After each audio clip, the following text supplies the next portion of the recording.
సినీ నిర్మాత బండ్ల గణేష్ చేపట్టిన సంకల్ప యాత్ర తిరుపతి రూరల్ ప్రాంతానికి చేరుకుంది. తిరుపతి మంగళం సమీపానికి చేరుకున్న ఆయనకు టీడీపీ నాయకులు ఘన స్వాగతం పలికారు. బాణాసంచా పేల్చి కండువా కప్పి యాత్రకు మద్దతు తెలిపారు.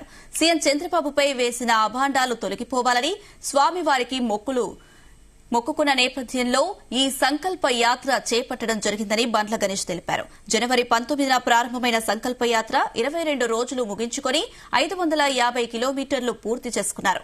స్వామి దయతో తిరుపతికి చేరుకున్నట్లు తెలిపారు.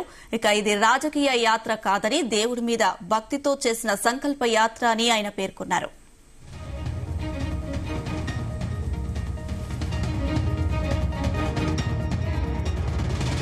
505 కిలోమీటర్లో 507 కిలోమీటర్లు కంప్లీట్ అయిపోయింది. సాయంత్రానికి అలిపిరి చేరుతాం. రేపు మార్నింగ్ అలిపిరి నుంచి తిరుమల చేరుకొని స్వామివారి దర్శనం చేసుకుంటాను. సంతోషం. జనవరి 19వ తారీఖు నాడు షాద్నగర్లో ఈ యాత్ర ప్రారంభించడం జరిగింది. ఒక్క అడుగు కూడా దేవుడి పాదాల దగ్గర చెప్తున్నా, ఒక్క అడుగు కూడా తప్పేయలేదు. పర్ఫెక్ట్గా ప్రతి రోజు ప్రతి అడుగు వెంకటేశ్వర నామస్మరణ చేసుకుంటూ గోవిందుని తలుచుకుంటూ అని అడిగేయటం జరిగింది. ఇది నిజాయితీ గల సంకల్పయాత్ర, నీతి గల సంకల్పయాత్ర.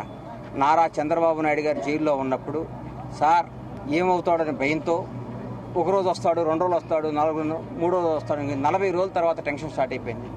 ఏమైపోతాడా, అసలు చంద్రబాబు నాయుడు గారు బయటకు వస్తాడా రావడానికి దిగులు స్టార్ట్ అయిపోయింది. ఒకరోజు సుప్రీంకోర్టు న్యాయస్థానం దగ్గర బయటకు వస్తే గౌరవ న్యాయమూర్తి గారు ఇది నా ముందు కాదు, నేను వాదించునని పక్కన పెట్టడం జరిగింది. అప్పుడు గుండె దడ స్టార్ట్ అయ్యి బయటకు వచ్చి ఆకాశం వైపు చూసి, ఏడుకొండలవాడ చంద్రబాబు నాయుడు గారిని కాపాడు, నువ్వు తప్ప ఈ లోకంలో కాపాడేవాళ్ళు ఎవరూ లేరు అనిపిస్తుంది. దయచేసి ఆయన్ని ప్రాణాలతో బయటకు తీసుకురా, నా గడప నుంచి నీ గడప దాకా నడిచొస్తావు స్వామి, ఇంతకంటే నీకు మేమేమి ఇచ్చుకోలేము, దయచేసి మా మొర ఆలకించని మొక్కోవటం జరిగింది.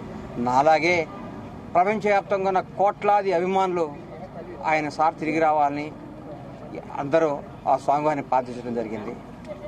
అందరి మొర ఆలకించిన ఆ ఏడుకొండలవాడు చంద్రబాబు గారిని బయటికి తీసుకురావడం జరిగింది. సార్ బయటకు వచ్చినప్పుడు మొక్కునే భాగంగా నేను ఈ పాదయాత్ర చేయడం జరిగింది. జనవరి 12వ తారీఖు నాడు ఆ కేసు కొట్టేయడం జరిగింది.